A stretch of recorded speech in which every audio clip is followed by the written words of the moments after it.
అందరికీ జై శ్రీరామ్. నేను మీ ఊటుకూరు కాళిందిని. పోతన గారు వ్యాస భాగవతాన్ని ఆంధ్రీకరిస్తూ కథా ప్రారంభానికి ముందు దేవతాస్తుతి చేశారు. ఒక్కొక్క పద్యం ఎంతో మధురంగా ఉంటుంది. అయితే నేటి కాలానికి అన్వయించుకోవటానికి వీలుగా ఉన్న అంశాల్ని మాత్రం ప్రస్తావిస్తూ ముందుకు సాగుతాను.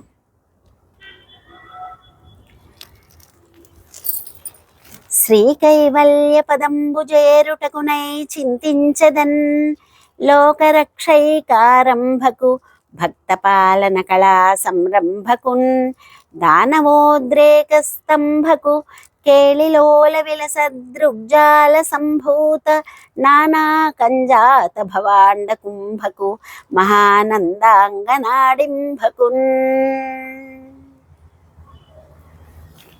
ముందుగా పోతన గారు యశోదానందుల బాలకృష్ణుడికి నమస్కారం చేసుకున్నారు. ఎందుకు? మోక్ష పదాన్ని పొందడానికి శ్రీకృష్ణుణ్ణి తలుచుకుంటూ ఉంటాట. ఆ శ్రీకృష్ణుడు సామాన్యుడా?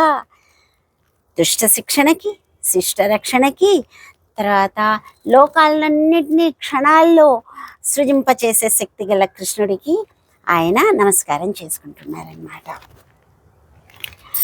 తర్వాత ఇక్కడ చూడండి, రెండవ పద్యము శివయ్య గురించి చెప్పారు.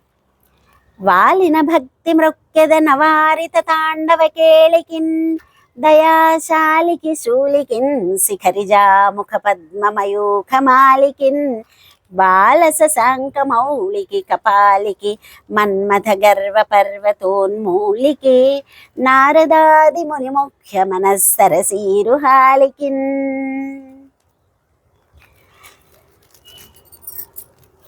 ఎల్లప్పుడూ తాండవం చేస్తూ ఉండే శివయ్య ఎంతో దయాశాలి. ఆయన చేతిలో శూలం ఉంటుంది. అంత దయాశాలి శూలాన్ని ఎందుకు పట్టుకున్నాడు? సజ్జనులని రక్షించడానికి, దుష్టులను శిక్షించడానికి శూలాన్ని పట్టుకున్నాడనమాట. అంటే దుర్మార్గాన్ని అణచడానికి ఆయుధం తప్పనిసరి అని మనకి మార్గనిర్దేశనం చేస్తున్నారనమాట. ఇక నాకు చాలా ముఖ్యమైన ఒక పాదం ఉంది. అదేంటి? శిఖరిజా ముఖ పద్మమయూఖమాలికిన్. శిఖరిజ పర్వతరాజపుత్రి పార్వతీదేవి. శిఖరిజ అంటే పార్వతీదేవి.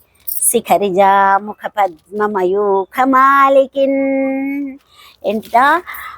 అమ్మవారి ముఖం పద్మంలాగా వికసిస్తూ కాంతులు వెదజల్లుతూ ఉంటుంది. ఆ కాంతులకి మాలి ఎవరు అంటే శివయ్య అన్నమాట. అంటే సూర్యుడి కిరణాలు పడి పద్మం ఎలా వికసిస్తుందో ఆనందంతో, అలాగా శివయ్యని చూడగానే, ఆయన దృష్టిలు పడంగానే పార్వతీదేవి ముఖం వికసిస్తుంది. హృదయానికి ఆనందం కలిగి దాన్ని ప్రతిబింబిస్తూ ఆవిడ ముఖం చక్కగా వికసిస్తుందన్నమాట. అంటే భార్యాభర్తల బంధం ఒకళ్ళనొకళ్ళని చూడంగానే హృదయం ఉప్పొంగాలి, సంతోషించాలి. అది ప్రతిబింబిస్తూ ముఖంలో కనపడుతూ ఉండాలి. అది భార్యాభర్తల మధ్య ఉండాల్సిన అన్యోన్యత. అలా ఉండాలని చెప్పారు. ఇదే బంధాన్ని ఇంకో పద్యంలో కూడా ఏమని చెప్పారు చూడండి. ఆతత సేవ చేసద సమస్త చరాచర భూత సృష్టి విజ్ఞాతకు భారతీ హృదయ సౌఖ్య విధాతకు వేదరాశి నిర్ణేతకు దేవతానికరనేతకు కల్మషజేతకున్ నత్రాతకు ధాతకున్ నిఖిల తాపసలోక శుభప్రదాతకున్. సమస్త చరాచరాన్ని సృష్టించగలిగే ఆ జ్ఞానం కల బ్రహ్మదేవుడికి నమస్కారం చేస్తున్నాడు. ఆ బ్రహ్మదేవుడు ఎలాంటి వాట, ఇక్కడ కూడా చూడండి భార్యాభర్తల మధ్య అన్యోన్యతని ఎలా చూపిస్తున్నారో. భారతీ హృదయ సౌఖ్య విధాతకు, భారతీదేవికి అంటే సరస్వతీదేవి హృదయానికి ఎప్పుడు సౌఖ్యాన్ని ప్రసాదిస్తూ ఉంటాడట. అంటే ఎప్పుడూ ఆవిడ ఆనందించదగ్గ పనులు చేస్తూ ఉంటారు అని. అలా అని చెడు పనులు అధర్మం కాదు కదా. ప్రతిదీ మనం ఏది తీసుకున్నా ధర్మ మార్గంలో వెళ్తున్న దాన్నే మనం గ్రహించాలి. అలా సాక్షాత్తు బ్రహ్మదేవుడు అమ్మవారికి ఎలా ఆనందాన్ని కలిగిస్తున్నాడు, భార్యాభర్తల మధ్య సంబంధం ఎలా ఉండాలి, ఎంత చక్కగా మనకి చెప్పారు. దాన్ని మనం గ్రహించాలన్నమాట. వేదరాశి నిర్ణేతకు దేవత అని, అందరి దేవతలకి ఆయన నేత.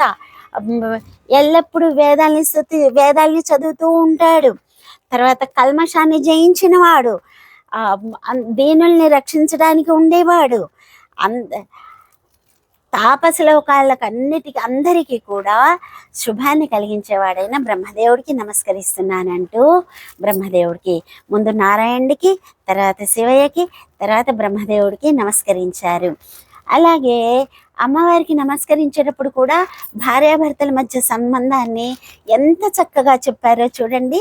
సరస్వతీదేవి పద్యం ఇది. ఏమంటున్నారు? క్షోణితలంబు నన్నుదురు శోకగ మ్రొక్కిను తింతు సైకత శ్రోణికి చంచరీగ జయ సుందర వేణికి రక్షితామర శ్రేణికి తోయజాత భవ చిత్తవశీకరణైకవాణికి వాణికి నక్షదామ సుఖవారిజ పుస్తక రమ్యపాణికి. అమ్మవారి చేతుల్లో ఏమేమి ఉంటాయి? తర్వాత ఇవన్నీ మనం సాధారణంగా అనుకున్నవే. అందరూ ఎప్పుడు చెప్పే పుస్తకాన్ని పట్టుకుంటారు, అక్షమాలను పట్టుకుంటారు. తర్వాత ఆవిడ ఏమంటున్నారు? తోయజాత భవ చిత్త వశీకరణైకవాణికి.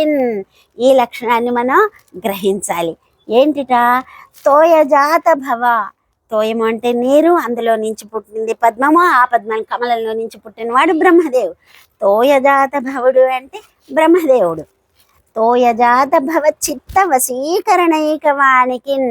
అమ్మవారు సరస్వతీదేవి ఎప్పుడు ఎలా పలుకుతుంది అంటే తన భర్త హృదయాన్ని ఎప్పుడూ చూరగొనేలాగా మాట్లాడుతుంది. ప్రియాన్ని మాట్లాడుతుంది, సత్యాన్ని మాట్లాడుతుంది. అలా మాట్లాడుతూ భర్తకి ఎంతో ప్రియాన్ని కలిగించే విధంగా ఉంటుంది. ఈ లక్షణాన్ని మనం అందిపుచ్చుకోవాలి. ప్రపంచ దేశాలన్నీ భారతదేశం వైపు మోకరిల్లుతున్నాయి. ఎందుకు అంటే మన వ్యవస్థ, కుటుంబ వ్యవస్థ, భార్యాభర్తల అన్యోన్యత, తద్వారా ధర్మాన్ని ఆచరిస్తూ లోకమంతా సుఖశాంతులతో ప్రవర్తిల్లేలాగా చేయటము, ఇదంతా కూడా మన గృహస్థాశ్రమంలో ఉన్న ఒక అతి ముఖ్యమైన అంశము. దానికే ప్రపంచ దేశాలు మోకరిల్లుతున్నాయి.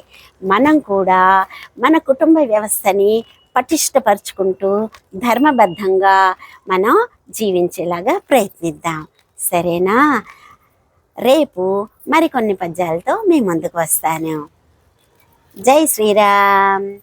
భారత్ మాతాకి జై.